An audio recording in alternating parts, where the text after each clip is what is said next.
Donc là, je vais travailler avec mon adversaire en side et je vais faire un passage dans le dos, prise de position sur le côté, alors que mon adversaire est à 4 pattes, des frappes et on va terminer sur une soumission.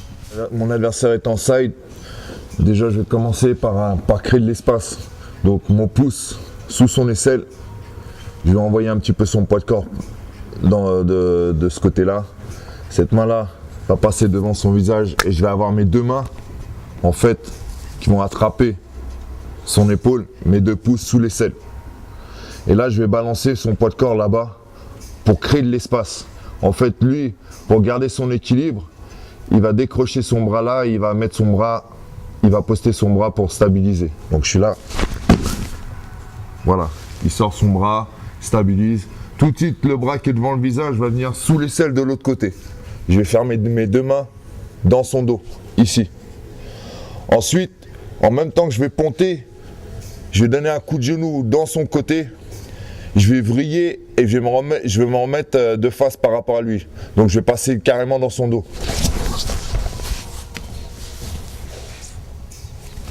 Je recommence. Ici, boum. Je passe ma main sous son aisselle, je viens faire mes deux mains bien fort dans son dos.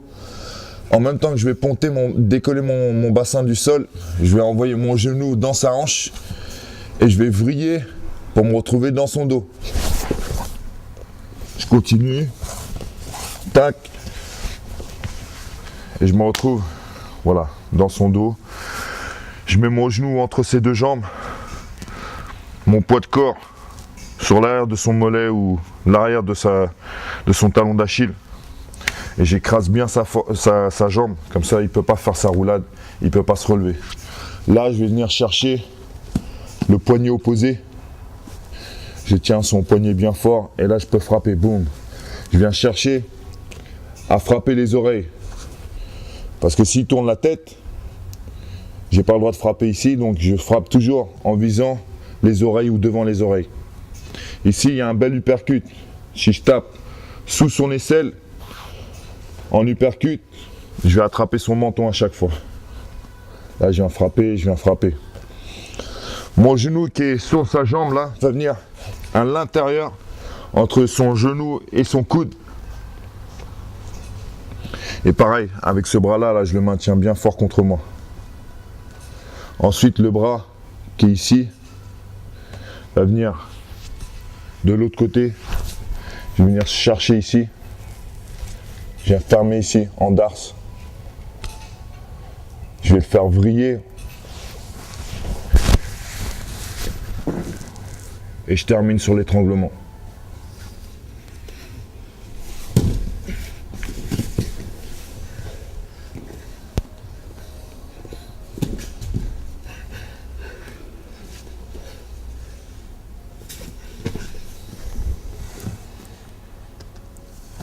Je ne veux pas qu'il puisse reprendre son appui ici par terre pour se relever. Donc je tiens son poignet, j'empêche son appui. Et là je frappe, boum, boum.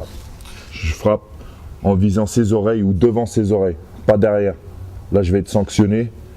Si je vise ses oreilles ou devant ses oreilles, ça passe. Donc je frappe ici, s'il tourne la tête et que je vois plus ses oreilles, voilà, je frappe toujours l'oreille que je vois. Ici, je peux frapper ici là en uppercut. Si je frappe en uppercut, je vais venir toucher son menton à chaque fois. Ensuite, je vais me déplacer. Je maintiens son poids de corps vers le sol. Je vais emmener ma jambe ici et je vais rentrer mon genou entre son genou et son coude. Là et ici. Et je maintiens toujours mon adversaire contre moi. Je frappe, je continue de le frapper. Je maintiens mon adversaire contre le sol. Je décroche, je vais venir ici, chercher, ensuite je ferme mon darse. En même temps que je vais vriller mon adversaire au sol pour le basculer au sol, je vais continuer de rentrer cette main là pour venir attraper mon biceps. Ça fait ça, je sprawl et là j'ai plus qu'à contracter et faire taper mon adversaire.